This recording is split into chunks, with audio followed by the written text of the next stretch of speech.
허함이 찾아오면 사람은 가만히 있지 못한다. 그 고요가 낯설기 때문이다. 손끝이 먼저 움직이고 눈은 무언가를 찾는다. 그건 생존의 본능과도 비슷하다. 하지만 지금의 인간이 생존을 위해 찾는 것은 더 이상 물이거나 음식이 아니다. 대부분의 경우 그들은 의미라는 이름의 자극을 찾는다. 휴대폰 화면을 열어 누군가의 일상을 무심히 스크롤한다. 짧은 영상 속 사람들은 웃고 노래하고 여행한다. 그들의 활력이 나에게도 옮겨올 것 같지만 화면을 덮는 순간 마음은 오히려 더 가라앉는다. 장자는 그릇은 비어있기에 쓰인다고 했다.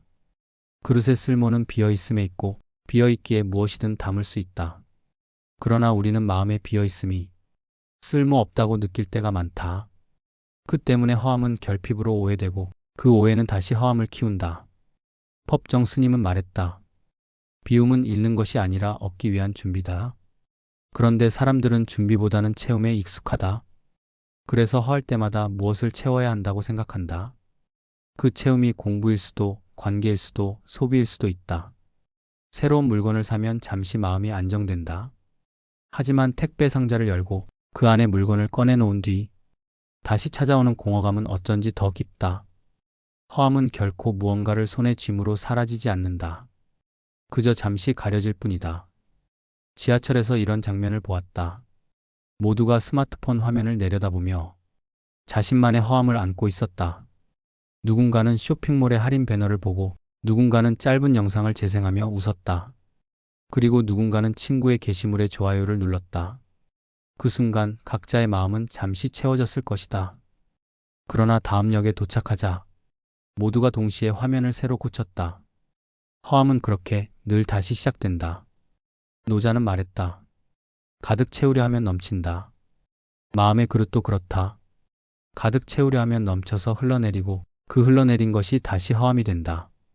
사람은 자신이 허하다고 느낄 때마다 무언가를 해야 한다는 압박을 받는다. 그런데 그 해야 한다는 감각이 오히려 허함을 가장 깊게 만든다. 허함은 활동의 부재가 아니다. 그것은 의미의 부재처럼 느껴질 뿐이다. 그래서 사람들은 쉬는 시간에도 의미를 찾아 헤맨다. 산책을 하며 힐링이 되어야 한다고 생각하고 책을 읽으며 이걸로 내가 성장해야 한다고 다짐한다. 그러나 모든 행위에 목적을 부여하는 순간 그 행위는 다시 체험의 수단으로 변한다. 그리하여 마음은 늘 무언가를 성취해야만 존재할 수 있는 듯한 불안 속에 산다. 허함을 견디지 못하는 이유는 그 허함을 멈춤으로 보기 때문이다. 하지만 불교에서 말하는 관은 멈춤이 아니라 가장 깊은 행위다. 아무것도 하지 않음 속에서도 마음은 움직이고 변하고 정화된다. 그 움직임은 겉으로 드러나지 않지만 내면에서는 끊임없이 생명이 순환한다. 비워진 들판에 봄비가 내리면 새싹이 돋듯이 말이다. 어느 날 오후 창가에 앉아 멍하니 지나가는 구름을 바라보는 일이 있다. 처음에는 시간이 아깝다고 느껴진다.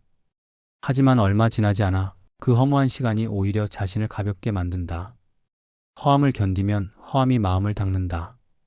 법정 스님은 그것을 고요의 정화라고 불렀다. 고요가 길어질수록 마음의 먼지가 가라앉는다. 허함을 채우려는 충동은 인간의 본능이다. 그러나 그 본능이 삶의 중심이 될 때 사람은 자신이 무엇을 위해 움직이는지를 잃는다. 이때 필요한 것은 억제나 참음이 아니라 인식이다. 아, 지금 나는 허함을 두려워하고 있구나.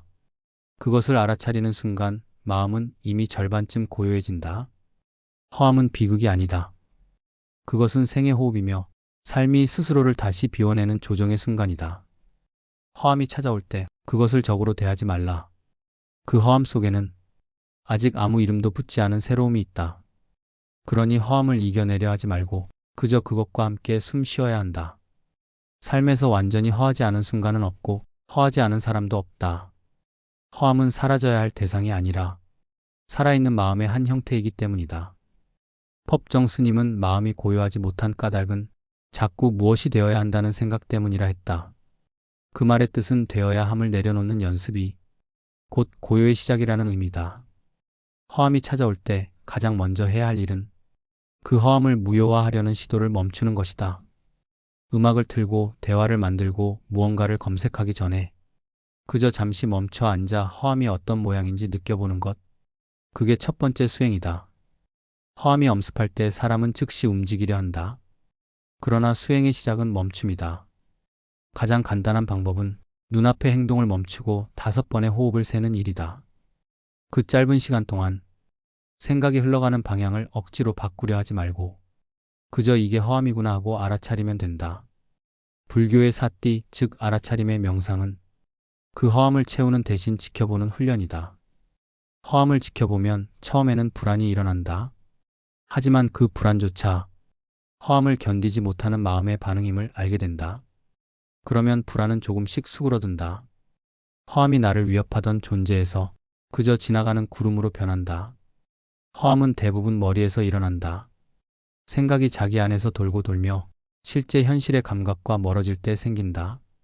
그래서 수행의 2번째 단계는 생각에서 몸으로 돌아오는 것이다. 한 호흡마다 공기가 코 속을 스치고 나가는 감각을 느껴본다. 앉아있는 의자의 단단함, 손끝의 온기, 발바닥이 바닥을 누르는 압력. 그 모든 것이 나는 아직 이곳에 있다는 증거다. 허암은 결국 이곳에서 이탈했을 때 느껴지는 마음의 공백이다. 그러니 몸의 감각을 하나씩 돌아보는 것만으로도 허암은 제자리로 돌아온다. 현대 심리학에서도 비슷한 개념을 사용한다. 그라운딩이라 부르는 이 기법은 허무감, 공포, 불안을 느낄 때 몸의 감각을 재확인함으로써 자신이 여전히 현실에 연결되어 있음을 체험하는 방법이다. 불교의 수행과 과학의 언어가 서로 다른 길을 걸어온 듯 보여도 결국은 같은 지점을 가리키고 있다. 법정 스님은 사는 일에 욕심이 없을수록 사는 일이 가벼워진다고 했다.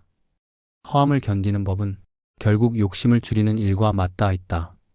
작은 실천으로 시작하면 좋다. 해야 할 일 목록을 줄이는 대신 하지 않아도 될 일을 하나 정한다. 불필요한 연락, 무심한 스크롤, 의미 없는 뉴스의 반복을 하루만이라도 덜어보는 것이다. 그 공백의 자리에 처음엔 불안이 찾아오겠지만 조금만 기다리면 그 자리가 오히려 마음을 쉬게 한다는 걸 느끼게 된다. 비움이 주는 여백 속에서 생각은 느려지고 느려진 생각은 깊어진다. 허암은 대개 이건 나쁘다는 판단에서 시작된다. 나는 지금 공허하다. 이런 상태는 잘못된 거야. 이 생각이 허암을 증폭시킨다. 하지만 관조는 다르다. 좋고 나쁨을 붙이지 않고 그저 현상을 그대로 비추어 보는 태도다. 선가에서는 이를 거울의 마음이라 한다. 거울은 아무것도 판단하지 않는다. 그저 비출 뿐이다. 허암을 그런 식으로 비추어 볼 때 그 허암은 더 이상 적이 아니다. 그건 단지 마음의 한 풍경이 된다. 그리고 풍경은 언젠가 변한다. 허암 속에 오래 머물면 세상의 작은 일들이 다시 마음에 닿기 시작한다. 차 한 잔의 온기, 아침 햇살이 벽에 드리운 그림자, 길가의 코스모스 한 송이. 그런 순간들이 마음을 아주 천천히 채운다. 법정 스님은 행복은 크지 않다. 크면 욕심이고 작아야 행복이다라고 했다. 허암을 억지로 채우지 않을 때 마음은 스스로 미세한 온기를 감지한다. 그 온기가 쌓이면 허암은 더 이상 허무가 아니라 쉼의 다른 이름이 된다. 허암을 피하려 할수록 허암은 커진다. 허암을 초대할수록 허암은 작아진다. 그건 역설 같지만 마음의 법칙이다. 허암이 찾아오면 그것을 문 밖에 두지 말고 잠시 안으로 들여놓자. 그 허암은 결국 삶이 다시 비워지며 새로워지려는 신호일지도 모른다. 허암이 찾아올 때 사람들은 흔히 즉각적인 해결을 찾는다. 무언가를 보고 듣고 먹고 움직이며 마음을 채우려 한다. 그러나 그 충동을 잠시 멈추고 자신이 지금 느끼는 상태를 있는 그대로 알아차리는 순간 이미 삶은 작은 변화를 시작한다. 게슈탈트 심리학에서 말하는 알아차림은 지금 마이너스 여기의 경험을 명확하게 지각하는 힘이다. 자신이 무엇을 느끼는지, 어떤 생각이 떠오르는지, 그 생각이 몸과 감각에 어떻게 연결되는지를 알아차리는 것. 불교적 관조 또한 같은 목표를 향한다. 마음을 판단하거나 바꾸려 하지 않고 그저 그대로 비추어 보는 행위다. 두 사상은 다르게 말하지만 본질은 같다. 알아차림 자체가 이미 심리적 자유와 평온으로 이어진다는 점이다. 게슈탈트에서 접촉은 마음을 자기 경험에 닿게 하는 순간이다. 허암, 공허, 불안, 그 모든 감정을 회피하지 않고 한 발짝 다가서서 바라보는 행위가 바로 접촉이다. 그 다음 후퇴는 감정과 나 사이에 잠시 거리를 두는 단계다. 불교적 관조에서는 이것을 지켜봄이라 부른다. 감정은 그대로 두고 마음은 거리를 유지하며 지켜본다. 예를 들어 카페에 앉아 있을 때 불안이나 공허가 올라온다면 핸드폰을 들기 전에 3초만 멈추어 본다. 아, 지금 내가 허하구나. 그 말 한마디로 이미 마음은 변화를 시작한다. 감정과 행동 사이에 간격이 생기면 충동적으로 무언가를 채워야 한다는 생각에서 자유로워진다. 알아차림은 생각에만 국한되지 않는다. 허함은 대부분 머릿속에서 증폭되기 때문이다. 몸의 감각에 돌아오는 연습이 필요하다. 의자에 앉아 발바닥이 바닥을 누르는 느낌을 느껴본다. 손끝으로 컵의 온기를 확인한다. 코로 들이마신 공기가 폐에 닿는 감각을 느낀다. 그 모든 것이 나는 아직 이곳에 있다는 증거다. 몸으로 돌아오는 순간 허함은 단순한 마음의 공백이 아니라 현실 속 존재로 연결되는 통로가 된다. 게슈탈트에서는 이 과정을 전경과 배경이라고 한다. 지금 느끼는 감정이 전경이라면 그 감정을 비추는 몸의 감각과 호흡이 배경이다. 전경과 배경이 만나야만 마음은 안정된다. 불교적 관조도 같은 원리로 느낌을 느끼되 거기에 붙들리지 않는 연습을 권한다. 허함이 찾아오면 우리는 자주 이건 잘못된 감정이야. 혹은 내가 부족해서 생긴 거야 라고 판단한다. 그러나 관조와 알아차림은 그 판단을 거두어 놓는다. 지금 허함이구나. 불안이 올라왔구나. 머리가 무겁구나. 이 짧은 문장으로 마음은 이미 반쯤 놓인다. 감정을 바꾸려 하지 않아도 그저 인식만으로 행동의 고리를 끊는다. 게슈탈트 치료자가 말하듯 알아차림 그 자체가 이미 치유다. 그것이 바로 아, 이렇구나의 힘이다. 알아차림을 일상 속에서 연습하면 허함은 점점 덜 위협적이 된다. 엘리베이터에서 올라갈 때 발바닥의 압력을 느껴본다. 출근길 길을 걸으며 바람이 손끝을 스치는 감각을 느낀다. 허전한 마음이 올라올 때 숨을 들이마시며 이 감정도 지나갈 거야 하고 스스로에게 말한다. 작은 순간들을 반복하면서 허함과 친숙해진다. 허함을 피하지 않고 오히려 그 속에서 지켜보는 경험이 쌓이면 그 한 발짝의 알아차림만으로도 마음은 이미 절반쯤 회복된다. 알아차림은 특별한 기술이나 장비를 필요로 하지 않는다. 단지 지금 마이너스 여기에서 자신의 경험을 있는 그대로 바라보는 것. 게슈탈트와 불교적 관조가 공통적으로 말하는 핵심이다. 허함이 찾아올 때 그저 한번 멈추고 느끼라. 아, 지금 허하구나. 그 순간 허함은 더 이상 나를 지배하지 못한다. 변화는 그 짧은 알아차림에서 시작된다. 작은 한 걸음이지만 그것만으로도 이미 큰 진보다. 현대인의 삶은 끊임없는 움직임과 선택으로 가득 차 있다. 출근, 업무, 약속, SNS, 뉴스, 쇼핑 하루의 대부분은 외부 자극과 요구로 채워진다. 그런 속도 속에서 허함은 자주 뒤로 밀려나거나 채워야 할 결핍처럼 느껴지곤 한다. 하지만 수행의 핵심은 허함을 억지로 없애려 하지 않고 그냥 같이 숨 쉬며 살아가는 법을 배우는 것이다. 하루 일과에서 허함이 올라오는 순간은 예상보다 많다. 엘리베이터를 기다리며 지하철을 타며 출근길을 걷다가 컴퓨터 앞에서 문서를 바라볼 때 스마트폰 알림을 확인할 때 그때마다 잠깐 멈춰 서서 자신에게 묻는다. 지금 나는 어떤 상태지? 허함을 느끼고 있구나. 단 한 번의 숨 고르기, 단 한 번의 알아차림이 마음의 고리를 끊는 힘이 된다. 게슈탈트의 접촉 마이너스 후퇴와 불교적 관조가 일상 속에서 살아나는 순간이다. 복잡한 일정과 외부 자극 속에서도 이 짧은 멈춤이 허함과 친해지는 길이다. 머리에서만 허함을 인식할 때 그 감정은 여전히 불안하게 남는다. 그래서 몸으로 돌아오는 수행이 필요하다. 커피를 마실 때 컵의 온기와 향을 온전히 느껴본다. 걷는 동안 발이 땅을 누르는 감각과 호흡을 느낀다. 문을 열고 들어설 때 손잡이의 차가움이나 온도를 느껴본다. 이 간단한 감각의 회귀만으로도 허함은 추상적인 불안에서 현실적 존재로 바뀐다. 형 배경의 균형이 회복되는 것이다. 전경은 허함, 배경은 몸과 감각. 둘이 만나야 마음이 안정된다. 알아차림과 감각 회귀는 일상적 행동 속에서도 실천할 수 있다. 출근길 버스에서 창밖을 바라보며 구름과 나무를 관찰한다. 점심시간 짧은 산책을 하며 바람과 햇살을 느낀다. 밤에 잠자리에 들기 전 하루 동안 느낀 허함과 기쁨을 그대로 떠올린다. 이런 소소한 실천은 허함을 피하는 것이 아니라 허함과 친해지는 훈련이 된다. 억지로 채우지 않아도 마음은 이미 작은 평온을 경험한다. 허함을 채우려는 충동이 강할 때 현대인은 무심코 행동과 소비로 몰린다.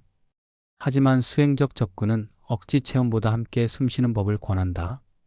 알림을 끄고 잠시 멈추기, 몸과 감각 돌아보기, 허함과 관계 맺기, 작은 순간의 실천들이 쌓이면 허함은 더 이상 적이 아니라 삶의 호흡과 균형을 느끼게 해주는 동반자가 된다. 법정 스님의 말처럼 비움은 잃는 것이 아니라 얻기 위한 준비다. 허함과 친해지는 순간 삶은 더욱 선명하게 그리고 부드럽게 흘러간다.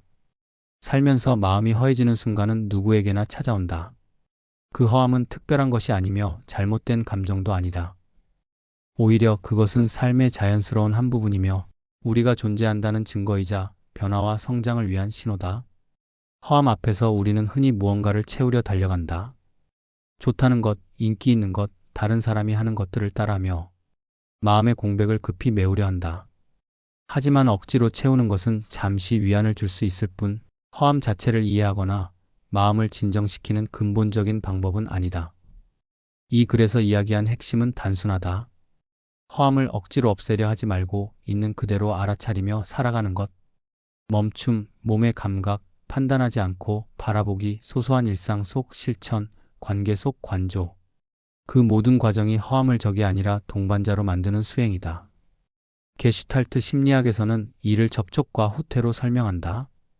감정과 경험에 다가서고 잠시 거리를 두어 지켜보는 과정에서 우리는 스스로를 잃지 않고 감정에 끌려가지 않게 된다. 불교의 관조에서도 같은 가르침을 발견할 수 있다. 감정을 판단하거나 바꾸려 하지 않고 그저 지켜보는 것만으로 마음은 점차 자유로워지고 허함은 더 이상 두려움이 아니다. 실천은 어렵지 않다.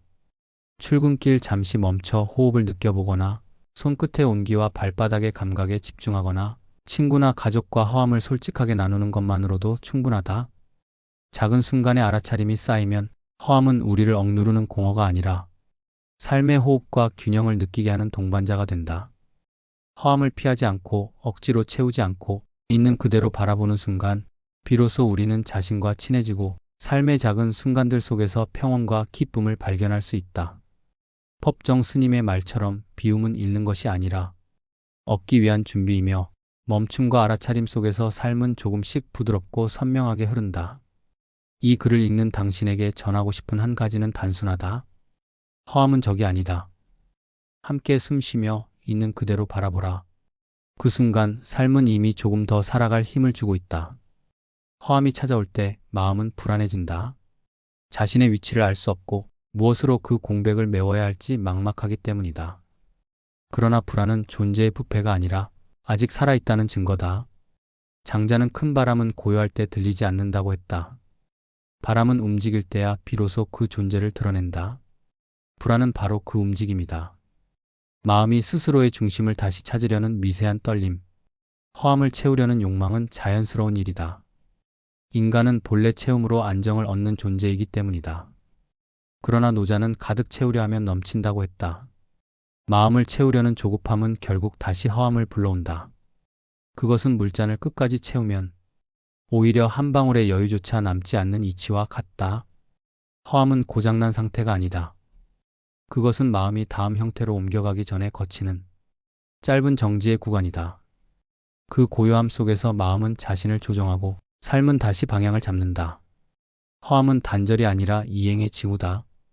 텅 빈 그 자리는 삶이 다시 들어올 여백이 된다. 이상 시크릿 레터였습니다.